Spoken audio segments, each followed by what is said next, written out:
Olá, queridos amigos, queridos irmãos.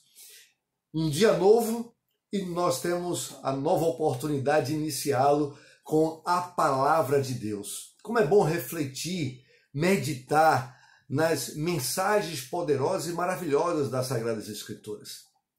Eu me recordo, queridos, que quando o meu filho era pequeno, ele gostava muito de brincar de esconde-esconde. E as crianças são assim, elas gostam de brincar.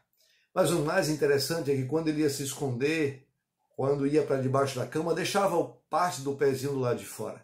Ou então, quando ia para trás do sofá, a gente, ao chamar o seu nome, ele então dizia, eu estou aqui, como se nós não soubéssemos onde ele estava. Sabe, queridos, aqui no livro de Jonas, capítulo 1, verso 3, diz assim, Jonas se dispôs mais para fugir da presença do Senhor, para Tarsis, e tendo descido a Jope, achou um navio que ia para Tarsis. Pagou, pois, a sua passagem e embarcou nele, para ir com eles para Tarsis, para longe da presença do Senhor. Aqui nós temos, queridos, uma mensagem, um contexto bastante interessante. Deus havia chamado o seu profeta, o seu porta-voz, para que então fosse a cidade de Nínive, que é uma das maiores cidades da Síria na época, para que então ele pregasse uma mensagem de juízo, de advertência para aquele povo, para que se ele se arrependesse, então Deus não iria destruí-lo. No entanto, a própria palavra de Deus diz que Jonas procurou fugir, mas não fugir da missão de pregar em Nínive, fugir da presença de Deus. E diz que ele foi para o lado ao contrário, ele foi para Tarsis, pegou a embarcação para ir para Tarsis. E o texto bíblico diz para fugir da presença de Deus. Como se fosse possível qualquer ser humano fugir da presença de Deus ou da visão de Deus. Mas Jonas tentou. E o mais interessante, queridos, que Jonas deveria ser uma bênção para todos. Porque como porta-voz de Deus, como profeta, ele deveria levar mensagem de advertência, mas também mensagem de esperança. Ele mesmo precisaria ser uma bênção na vida das pessoas. O texto e o contexto dizem que aquela embarcação, quando estava no alto mar, houve uma grande tempestade que assolava aquela embarcação. E os tripulantes estavam desesperados, jogando as cargas para o mar, para ver se aliviava o peso daquele barco.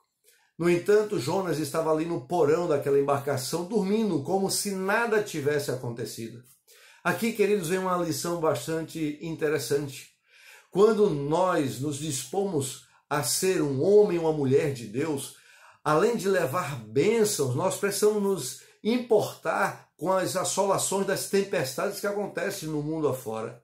E, no entanto, Jonas, além de tentar fugir da presença de Deus, começou a ficar insensível à tempestade que estava do lado de fora. E a pior coisa, queridos, é como cristãos sermos repreendidos por incrédulos. Aqueles homens eram incrédulos, adoravam outros deuses, deuses pagãos, mas, no entanto, foram advertir Jonas. E Jonas disse, olha, está acontecendo tudo isso por minha culpa. E então pediu para que eles lançassem então ao mar. Deus, tremendo e maravilhoso, já havia providenciado tudo. Deus, inclusive, providenciou aquela tempestade que era para despertar Jonas, para que Jonas cumprisse a missão dada por Deus.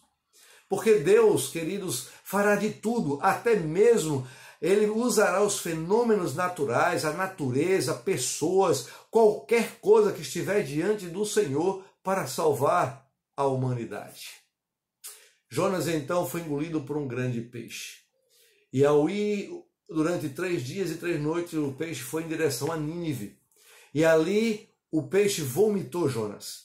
O mais impressionante, queridos, é que Deus utilizou um animal que para os ninivitas eram como uma divindade.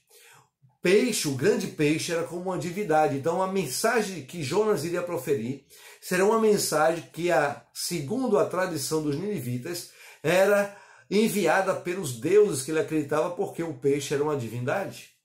Então Deus aproveita uma tradição humana para nos dar uma grande lição, uma grande evidência, uma grande advertência também. E Jonas então começou a pregar, e aquela cidade, ela então se converteu, se arrependeu à mensagem de juízo que Deus havia enviado através do seu servo Jonas. Sabe, amados, não temos como fugir da presença de Deus. Deus sabe todas as coisas. Inclusive, antes que nós venhamos a orar, fazendo as nossas petições, Ele já sabe de tudo. Mas Deus espera que possamos ir até Ele, nos prostrar diante dos seus pés, diante do Senhor, e fazer as nossas confissões, fazer as nossas petições, para que Ele tenha a oportunidade de agir na nossa vida. Sabe, amados, Russell Shedd, ele diz o seguinte: a gente tem problemas, mas não sabe que a Bíblia tem solução? A questão é que não basta ler, mas seguir.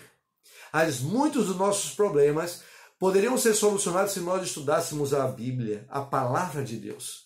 O problema é que muitas vezes nós estamos lendo superficialmente, mas não basta ler, nós temos que estudar e, consequentemente, praticar tudo que ela vem a nos dizer e vem nos orientar. Portanto, amigos, lembre-se, como criança, muitas vezes queremos fugir da presença de Deus, mas Ele vê tudo, Ele sabe tudo, Ele ouve tudo.